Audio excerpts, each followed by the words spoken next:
You're sitting alone. You haven't said a word. And then someone across the room answers your question, the one you never spoke out loud. Now imagine they don't just hear your thoughts, they can change them. The theme song, the theme song, the theme song, the theme song, the theme song, the theme song, yeah. Season 8, I promise, we're going to have words to that. I don't know who's going to do them. Season 8, we're going to do it. Okay. Promise. Okay. Promise. I'm saying that on the air so that people can hold me accountable. Good. I'll find a charity and I will donate $10 to the charity for every week I don't have a theme song. Words are not lyric. Oh.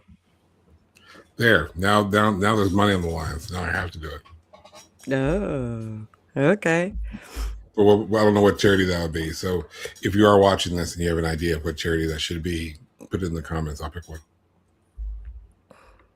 I give her money anyway. I usually go for Alzheimer's or breast cancer. For obvious reasons, there's like autism awareness.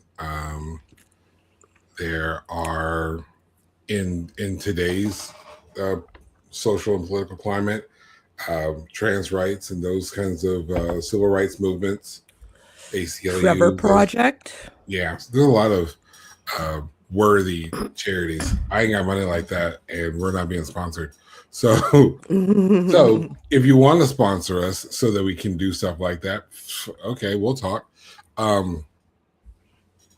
If you just want to share the show so that we're more worthy of being sponsored, that would be dope too.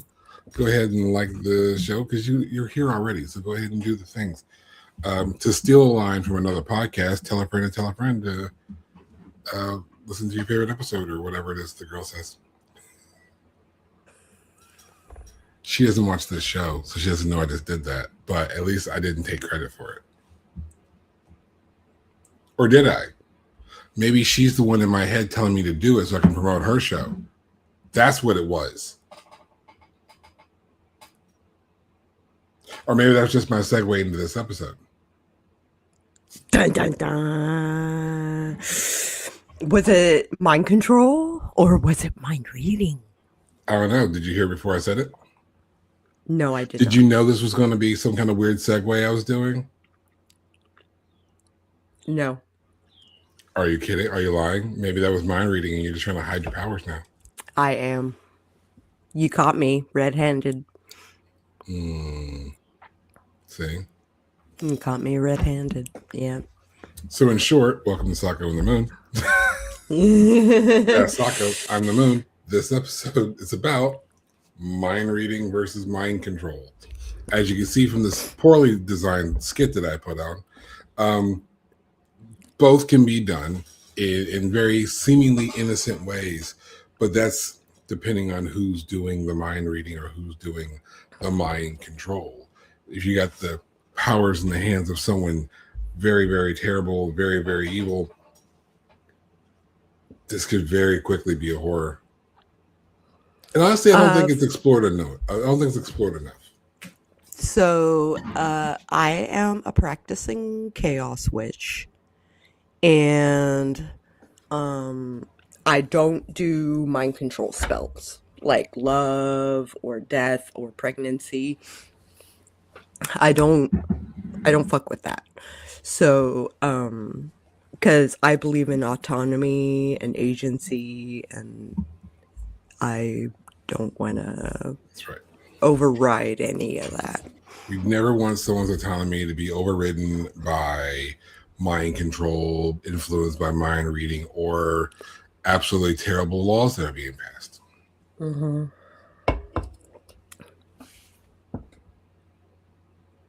Indeed. So anyway. Okay, so yeah, welcome to mind reading versus mind control. Knowing versus controlling. And privacy versus identity. So, do you feel like this is general enough that we don't have to define them? Or should we define them for the sake of this conversation? Let's go into the core fear, right? Okay. So with mind reading, there is the loss of privacy. And with mind control is the loss of agency. Yes.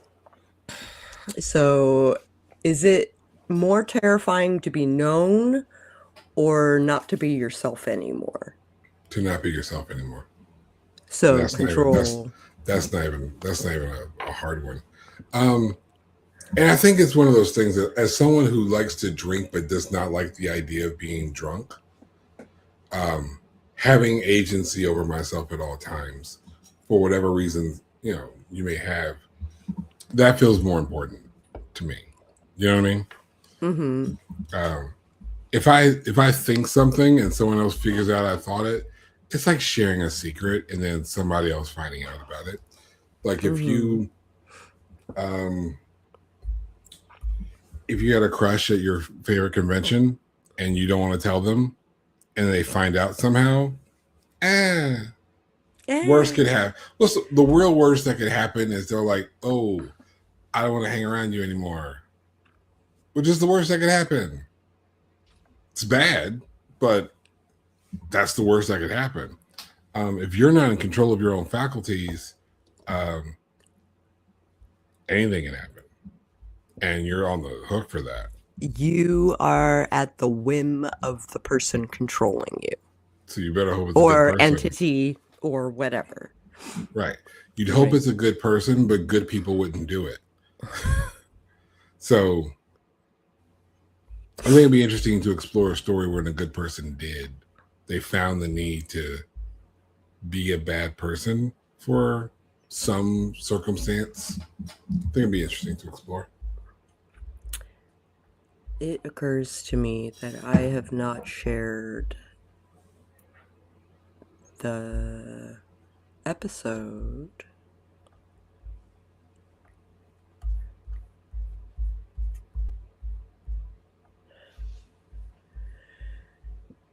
Sako and the Moon. She's sharing this episode, so if you're watching this already, you should go ahead and share this episode. You can share it on Facebook. You can share it on Instagram. You can share it in your group text to your family because they don't like you anyway. So you might as well spam them with YouTube podcasts. Might as well. Oh, I'm sure you're the favorite. It's fine. I am. I'm the one with the kids, so. Yeah. Hi, Jenny. Good to see you. See, I bet Jenny shared this episode. I bet you it's because I shared this episode that Jenny is here. But I'm sure Jenny will turn around and share this episode with all her family and friends. Or something. I don't know. Okay, so back to the topic at hand. Yeah, we'll stay on topic from here on out. Okay, so let's talk about mind reading. Okay. So, no private thoughts. I knew you were going to say that. Intrusive thoughts are exposed. That's where everyone gets in trouble. That's where people get in trouble. Relationships collapsing under the truth.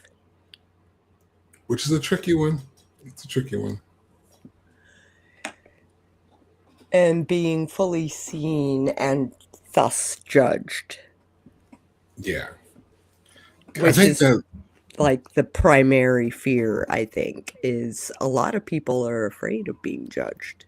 A lot of people are afraid of being known. They go hand in hand, in fairness. It's like, if they knew how I really was, would they like me as much? if they knew if they knew I liked cosplaying, would they like me? If they knew about my kinks, would they respect me?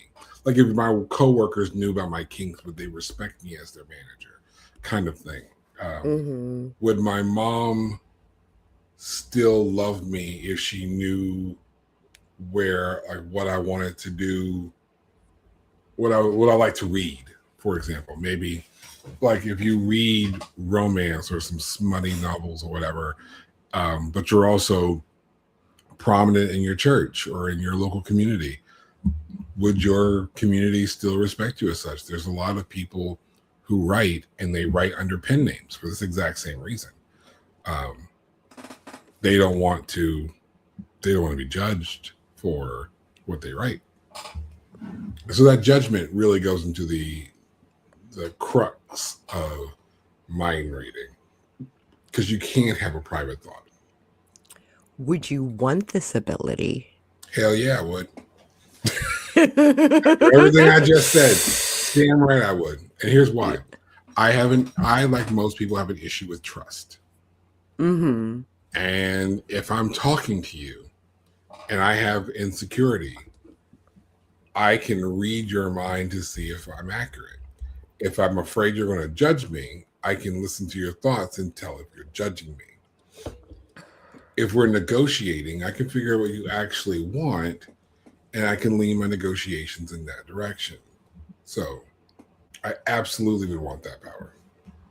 I think younger me would have absolutely gotten into that power. Like, I learned how to manipulate people into liking me. Right. And maybe that's mind control, question mark. But it was reading people to the point where I could like just say the right thing and they would change their idea of me. I think that's a code switching and masking are that exact same thing. I wouldn't call it mind control, but you're definitely manipulating the situation. It's still it's absolutely manipulation, but it's not mind control, because while you're changing and altering the conditions, you're not forcing a person to think a certain way or Right. to move in a certain direction. You're just influenced. You're highly influential. Yeah. That's what I say. That's what I mean. That's what I do. I'm in. So Jenny thinks that mind control is scarier because she doesn't care what people think of her as much as the loss of control. Yeah. That's been explored in so many different movies and TV shows and books. My favorite that I can think of is, believe it or not, Stargate SG-1. That is what the Goa'uld do. The Goa'uld take a host and they possess the host. And they make the host do all kinds of atrocities while the host is still alive in their mind, just watching themselves do this. So if they're ever freed from the control of the Goa'uld, then they have to live with the guilt of having watched themselves enslave millions, kill millions, and all those kind of crazy things. And then you sit with that guilt after the fact. What's the first thought you'd regret someone hearing? See, I feel like that's like lining me up for a confession that I wasn't prepared to make. So what's the first thought that you had? You answer the question, madam. I have many skeletons in my closet. Likewise. And I would be remiss if people were to see those skeletons and that trust thing that you were talking about. Like, do I trust them not to judge me? Do I trust them not to use that information against me? Yeah. I think that's pretty fair across the board. It looks like I we need to get into mind control. almost. But here's the thing about mind reading or such. I think it's only fair to say that everyone we're in our 40s. So yes, I know it doesn't believe you can't believe that Sako's in her 40s, but she is. We've all done so. We've all have a past by this time, you know. And I'm not always proud of mine before I learned how to be a better person. And it's one of those things where if you feel that you're exposed, will people trust that you are who you are, or will they assume that you are who you were? And I think as many friends that I know that have gotten clean from their miscellaneous addictions or who overcome just embarrassing traumas, things that they may just hold close to their chest, it'd be hard to walk into other relationships with that just widespread. And when I say relationships, I don't exclusively mean romantic. I mean professional relationships. If you knew you lost a job because you were in a domestic situation and you had to keep calling off work or whatever, you know, what's the new job kind of thing? If you are overcoming alcoholism, right? What will your new job think? What will your new partner think? Any of those kind of things. If you mishandled funds at a desperate low point in time in your other career and you changed jobs, changed careers, moved to a different area, and people learned that about you, would they trust you? Even though you've learned, gotten clean, and done better. Like, those are just serious issues that I think when we feel exposed, we instantly worry. Like you mentioned before, the exposure then, you know, it precedes the judgment, and we're afraid of that judgment. That I think what Jenny says is rather poignant. Mind reading could be misleading, though.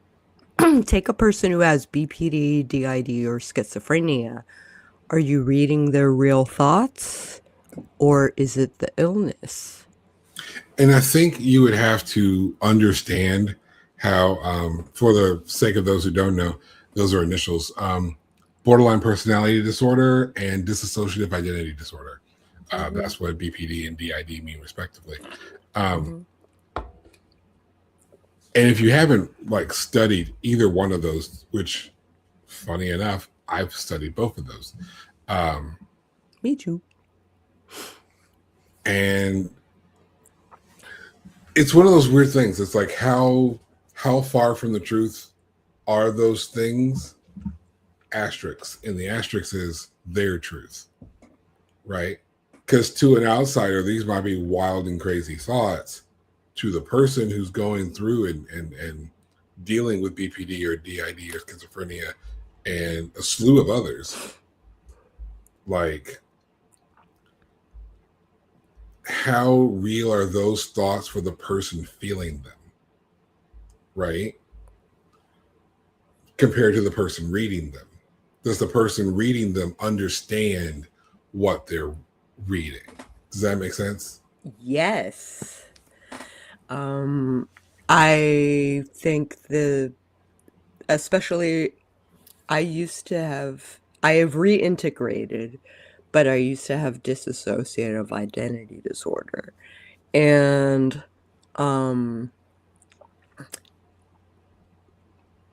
whose thoughts are you accessing? And that's a very good point when it comes to DID. So my alters were a little girl, a demon, yeah. So, and I have tulpas. So it's it can damn you if your demon is the thought that you are accessing and you are judged thereof. Like maybe like a Minority Report sort of situation where just the sheer thought of murdering someone would put you in jail. Yeah. And again, kind of to the point that Jenny's making in the comments, you'd have to understand those disorders in order to interpret the information you're gathering. It's kind of like if you got this top secret dossier, right? This has all the world's secrets in it, but it's in a language you don't understand. Yeah. That's why codes were a big thing. You can have all the information in your bare hand, but it's coded, so you can't read like any the of it. Navajo Navajo code breaker. Or the Zodiac Killer. That's where I went. But or the guy from Long Legs, because we already reviewed that movie. Yeah. In the cards. Yeah. So you have to. So it's one of those things where you'd have to understand the information that you're reading. So again, that's the one downside to having mind control. You're reading those thoughts. What's influencing those thoughts? Right? Is it a mental condition? Is it a movie that they're listening to in the time? I mean, how many times have your dreams been manipulated by a TV show that was on TV? Right? Are those just your thoughts? That's happened to me all the time. Oh. Like if the TV's on while I'm sleeping in like this area right before I'm waking up, whatever's happening on the TV show is will happening work in my itself. dream, or at least it's manipulating, because that's what my brain is hearing, and it's interpreting that data live and incorporating it to whatever the dream is doing. I've had TV characters in my dreams and woke up and that's the part of the movie I was on. So again, if you were trying to read my thoughts and read my dreams, are you reading my thoughts and my dreams, or whatever part of the Andy Griffith show that's on TV at 4:00 in the morning before the real cool shows come on? Yeah. So the segue into our next section would be, I would rather have mind control. I don't care what the thinking, I care what I can make them do. If you're going to be the one wielding that power, I can definitely see that. So the loss of free will, being forced to act, not knowing if your thoughts are yours, and subtle influence versus full control.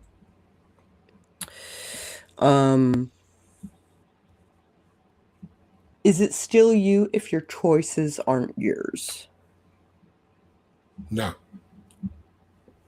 And I think that's fair. I mean, because there's a lot of things in the world I want to do, but I don't do them. And my personality, my mindset, what matters to me, my values, my morals, they mitigate that. They influence that.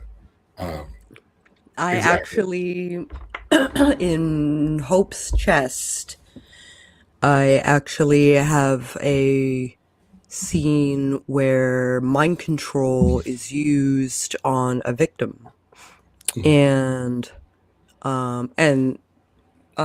basically he controls her into not acting while he, like assaults her. And I had to really like explore that trope Yeah. before deciding to put it in the book. Like, and even so, I hope the mind control comes through strong enough that she really had no choice. Right. Um, in Red Soul, the novel I haven't written yet, um, mind control is the primary weapon of the antagonist. Uh, he makes contact with you, and if he makes contact with the base of your neck, then he can have control over you um, for a period of time, depending on how much contact he's had. So he could like graze you and make you do something immediately, or he can grab hold of you and then influence you for like a period of time. Mm-hmm. And it's a very, very powerful tool uh, to use in manipulation, because the point of him using it is other people get their hands dirty doing what he wants done. So that keeps him elusive. That keeps him away from the action, so he's not the guilty party. You know, it's like, I wasn't even there when this happened. I was over here. This person was over there. They did it. And look, now they're conveniently dead. Look at that. That's not even a concern of anybody's anymore. We should forget this whole thing ever happened. And, and Yeah. it's that kind of situation. What's worse, knowing you're controlled or not knowing? I think it's knowing you're controlled because I've experienced that firsthand. I like I said, I had DID, and an altar would be in the front seat and I would just be watching it happen, or I would lose time, Mm-hmm. right? So when I didn't know what was happening, when I was unconscious while my altar was running amok, um, that was harrowing. I hate losing time. I don't know what would be worse. I don't, because if I know it's happening, then I'm watching my guilt, right? I'm present for my guilty action, right? Um, but at least then I know it happened. I knew I lost control, and I know that I could not have stopped myself even if I tried. Ah. But if I don't know what happened, I don't know what the truth is. And I can't remember what it was, but I can remember, I don't know if it was a TV show or a movie or something. It seemed like someone blacked out for a period of time. They were held guilty of something, and they were on trial for being guilty for something, but they But didn't they know don't the know. truth. So they They don't don't know if know. they did it or not. They don't know if they're guilty or not. They don't know, did they black out? Were they under the influence? Is this all a ruse in the first place? Like, they're completely unaware. And I think to some degree, that is probably more terrifying, because it's not just the what happened part, it's the, you may say you know the truth. I have no idea. You claim I was there. The evidence shows I was there. I know nothing. Like, you could be lying and manipulating me in this moment, or this all happened, as a matter of fact, in Stargate SG1, where they were unconscious for a while and they were told that time has passed and all their team is dead. Um, and they don't know if it's true or not. So, so they're having to explore, trying to figure out what happened. What is the truth? What could have happened? Did I let them down? Could I have helped? A lot of guilt comes with in the space of not knowing. So I would say not knowing would be worse for me. Not knowing, is the worst, in my opinion. So how about horror in media?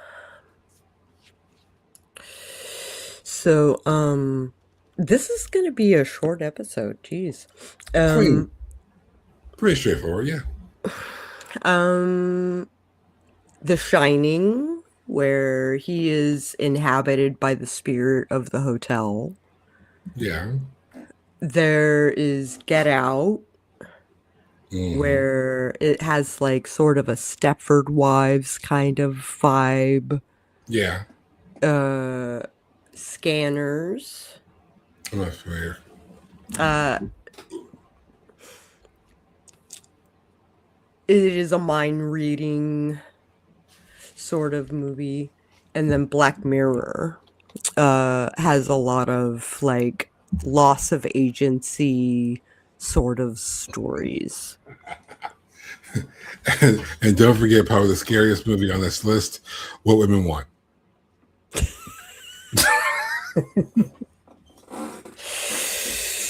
For those who don't remember, because you have good taste in movies, or God forbid you're so young you never heard that movie.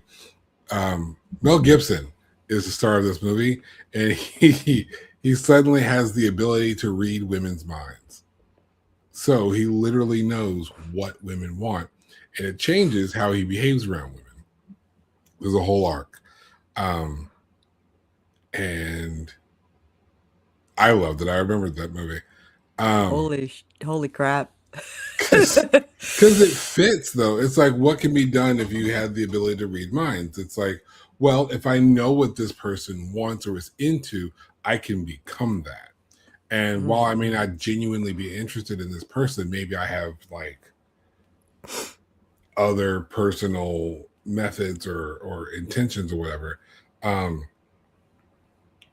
it's manipulative nonetheless, but he's able to manipulate these people by making himself become exactly what they want.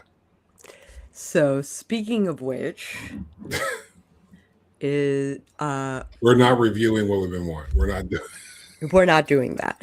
Um That's too horrible.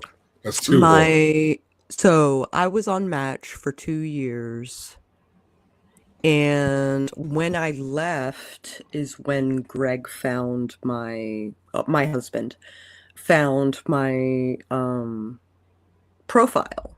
200 pages in. When I left, they didn't take my profile down. So Greg found my profile, and on my profile was a FAQ, like a frequently asked questions section, because I got sick of being asked the same questions over and I over and never over and hear it over. referred to as a fact. It just sounds like you're saying fuck wrong. I think Eminem actually has a song called Fact. I always just hear it as FAQ. Sorry, go ahead.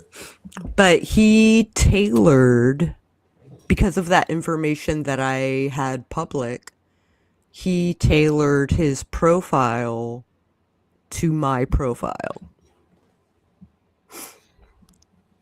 And Okay. to make sure we matched. And it worked. You say they're married today, so we're still married today.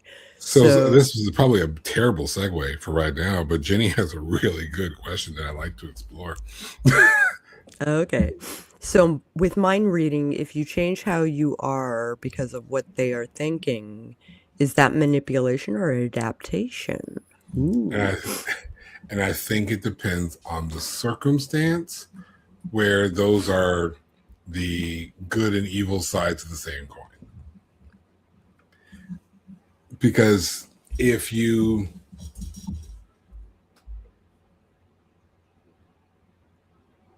like Mel Gibson did in this movie, if you change who you are just to make people like you, that is kind of manipulation.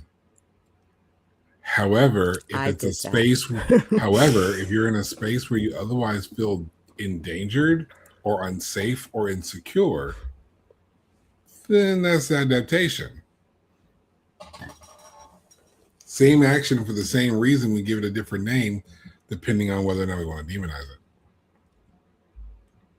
Profound. So it's kind of like, in a lot of cases, if I'm doing it, I call it adaptation. If you're doing it to me, I'd probably call it manipulation. Because God forbid I see myself as the bad guy. God forbid. God forbid we do the reflection.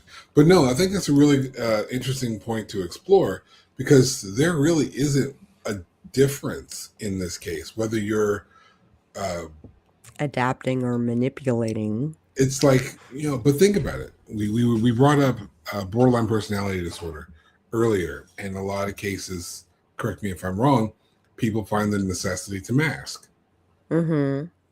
And masking is literally figuring out what people are expecting of you and changing yourself in order to be that, in order to either blend in, just so you don't blend in or not stand out, which, if you think about it, is kind of two different things. Either to be a part of the group or to not be exiled from the group. So that's where I say it's two different things.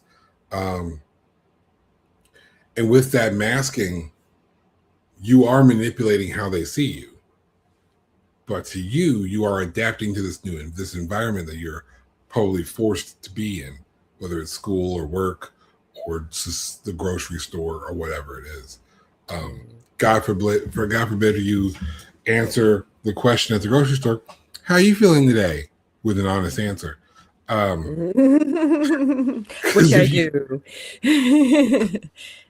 There's a lot of people who will answer that question very honestly. And having worked at a gas station, I've heard those honest answers. And it's like, most people will just say, "I'm fine," just to adapt, just to fit in, just to keep things moving so they can get in and out of the store without opening up, and they just want to close themselves back up at home. Mm-hmm. It's an incredibly fine line, which I honestly do think just goes to whether or not it's someone you favorably view doing the action. If you view that person favorably, you'll probably view it as adaptation. If you don't, you'll probably view it as manipulation. That's quotable. Okay, so I have this section that I'm kind of like fooling around with called Build a Horror. So the idea is that I give a prompt and we put together a story based on a series of questions that I've put together. Okay. So the prompt is a world where people can read minds until someone learns how to change them. And so who has the power? Horror Mad Libs, yeah. That might actually be more fun. That would actually be more fun. Who has the power? What's the first sign that something is wrong? How does it escalate? And what's the final twist? Okay. Y'all gonna be mad because I have to explore this really deep. All right. If everybody can read minds and that's normal, I would expect that everything is quiet. Not only because people don't talk, because you don't need to talk if everybody can read each other's minds, but also because to ensure that they only read what you want them to read, no one thinks. So people would have over time learned to keep their minds quiet. Mm-hmm. And then all of a sudden it's noisy. And I say the person with the power is a child. because a child doesn't completely understand the repercussions of thoughts and influence. Um, so imagine if it was a kid that said, I want a balloon, and he can change those thoughts and make himself get balloons. Now everyone is rushing for balloons, maybe even fighting each other over who gets to give him the balloons, or all rushing for whatever the toy is that he's looking for. He inadvertently incites chaos by manipulating those minds, because if it's that quiet, when a noise is heard, everyone hears it, right? If a whole auditorium is silent and I drop a pin, everyone will hear it, right? So imagine everything is quiet, and then all of a sudden this child shows, and he just starts thinking and manipulating thoughts. And some people will want to do as they're told because they're controlled. Others will just want it over with so they'll be quiet again. Because if it's always quiet, any sound is disruptive. So even if it's not forcing them to go get him balloons or toys or candy or whatever, then it's suddenly noisy. And they're going to just want to do everything they can to silence the child. So now he's probably the target of attack, because eventually the only way to silence the child is to silence the child. Sensory overload?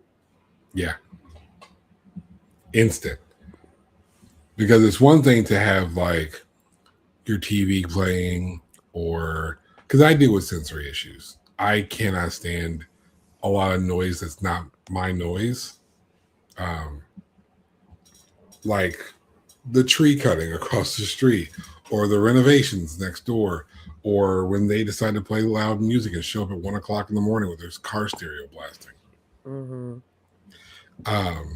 It's not my noise that drives me nuts. It drives me completely insane.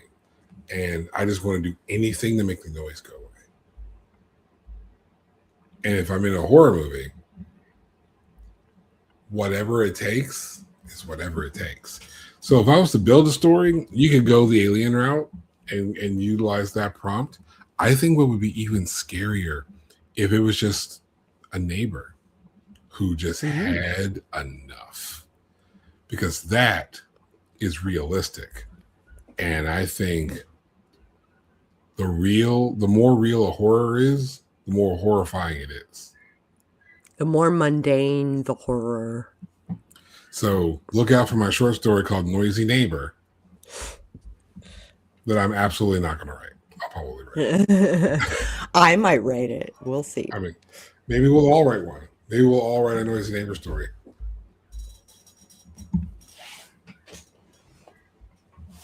Okay. So yeah, sensory overload. Nicely done. Nicely done. You know, I'm finding out I'm really good at this. Now ask me to write a story and I can't do it. Which is really funny because like that skill can be transferred to Flash fiction like really easily. I can't write Flash fiction. Can't. Which is dumb because you just did. I know. I don't get it either. Before we go, we have a few dark questions. Should I turn the light off? Like, no. If someone could hear every thought you've ever had, would you still be loved? Nope. Nope. Not even close. I don't think so. I would probably be the world's most hated individual. I'm probably exaggerating a little bit, but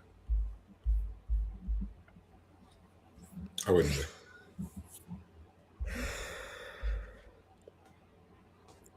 If your thoughts were changed, but you felt happy, would you want to know? Would I notice? Would you notice? Because if I'm suddenly happy, I'm so engrossed in this new happy feeling. Would I even realize it? It'd be almost like a dream. Okay, so there is a chance that I might be bipolar because if I am unmedicated, there are two ends of the spectrum, Hmm. but there is no gray area. You either I am so low I'm trying to kill myself, or I am so up there, like so happy that I can't understand how it's happening, Yeah, and I don't believe that it's happening. that's what I was. That's what I thought you'd say. You probably have BPD.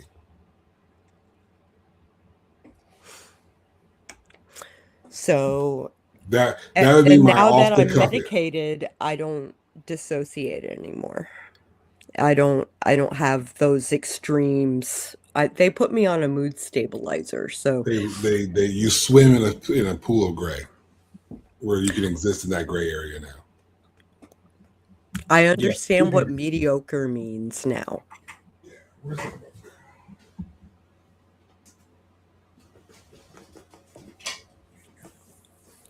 Do, do, do, do, do, do, do. Of course, it's under my copy of the Quran and the Bible. Lost in the Mirror. Well, This was written by a doctor, Richard Moskovitz. Here, right there. Moskovitz, yeah. And um, basically, through they were exploring BPD before it was BPD, and a lot of this goes into what the early findings were, what he's found in his patients, and then it does take one patient's story over time. I'm assuming the names were changed, of course, but it takes Mm. the story over time and how BPD manifested in her and how he helped her through them. I found it a really interesting book. I haven't finished it. I was reading it on my Kindle a long time ago, and so I finally got myself a physical copy of it. But yeah, might be an interesting book for you to explore. And if you have anything similar to what Sako described, this also may be a helpful book to, at the very least, possibly recognize yourself. If you don't recognize yourself in this book, then maybe it's a different diagnosis that you need, and that might be the encouragement you need to seek help. Um, and this might be able to coach you through some options for you, or at least start you on your journey of self-discovery and understanding. And I encourage that um, because I would rather you walk into a doctor's office, a professional's office at some point, but have some knowledge under your belt. Don't walk in blind so that you don't walk out manipulated.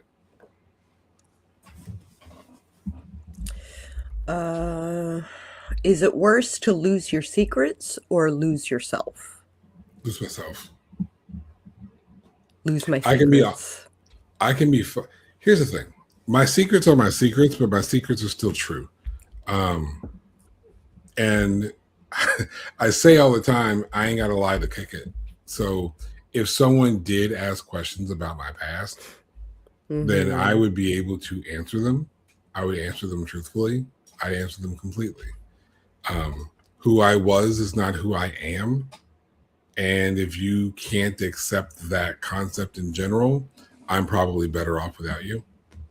Yeah. But I can't lose me because I'm all I got. I mean, I have a wonderful Mm. support system around me. Um, I have wonderful friends and family, wonderful uh, professional associates such as yourself and like Jenny. Um, but I can't lose me because you all can make the choice to walk away. You, Jenny, Amanda, my family, my friends could all make the choice to walk away. In the grand scheme of things, I got me. and I have to make sure I'm good with me. So. Yep. I would have to agree. However, my skeletons are rather dark, and I don't want that to be public knowledge. Fair. I mean, And our secrets even don't. if it were public knowledge, I would probably go to jail. I wouldn't be too far behind you. Yeah. If you couldn't trust your own mind, what would you hold on to? Solitude. Ooh. If I can't trust what I'm thinking, I want to keep myself as isolated as possible. Yeah. At least then the least bit that I maybe can trust, there's nothing else to trust if I'm alone in an empty room. There's nothing to trust, but there's nothing to untrust or not to trust. So solitude. I'd hold on to solitude.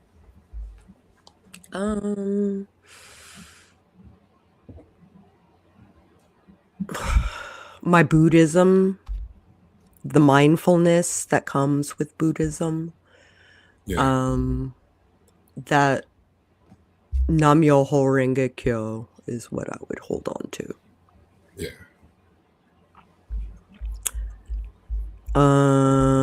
Jenny agrees with Moon. Seclusion would be best, so that you are faced with your own truth. There's nothing else but the truth. There's nothing around me but what is.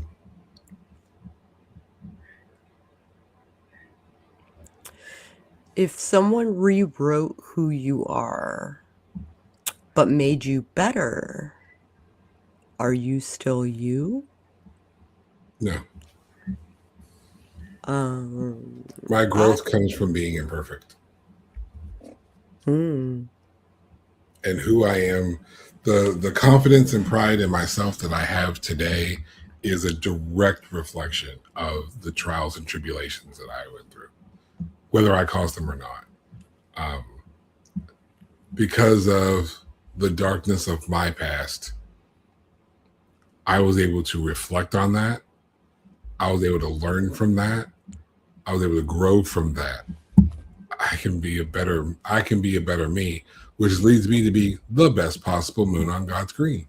So I need those. I just wanted to say that, Jenny, you are not broken in any capacity. It is cause and effect, and that effect is not being broken. It is you being resilient. So try not to minimize yourself like that.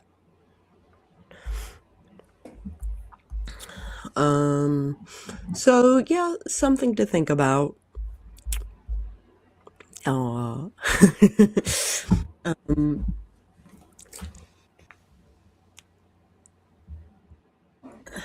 Is there anything else we want to...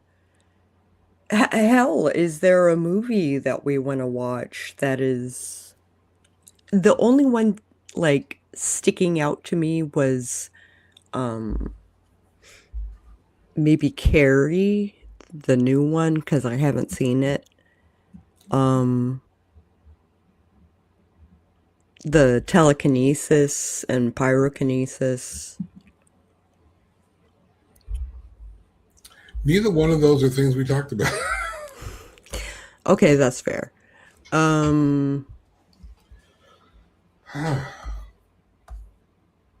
What did we talk about before?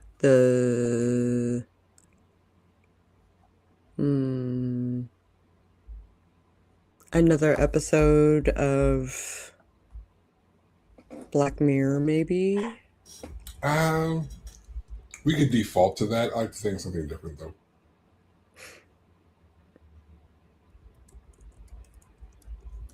What women want? No. Please no. Oh.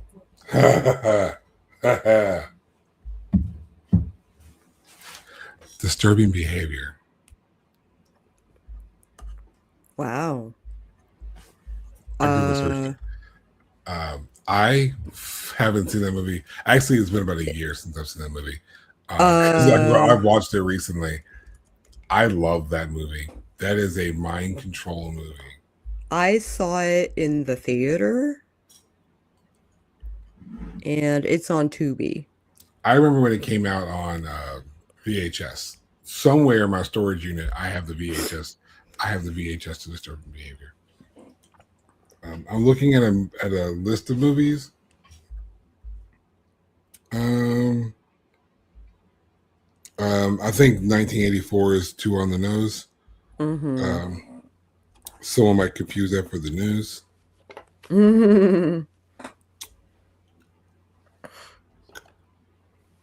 Yeah, as I'm looking at this list of movies, like mind control movies, Disturbing Behavior. Absolutely. Okay. Disturbing Behavior it is. Oh, that's going to be a fun one. That movie is so good. I'm going to watch that mirror scene like today. I saw it in the theater in 1998, and we loved the soundtrack. Oh, yeah. The soundtrack is absolutely great. Yeah. So, Firestarter, the new one is not bad. The dad had mind control.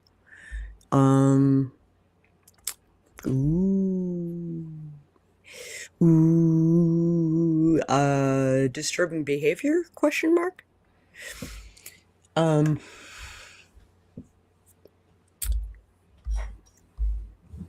Thank you for listening to us as we explore the strange, the dark, and the creatively terrifying. Remember, stay bold, stir fear, and keep the shadows near.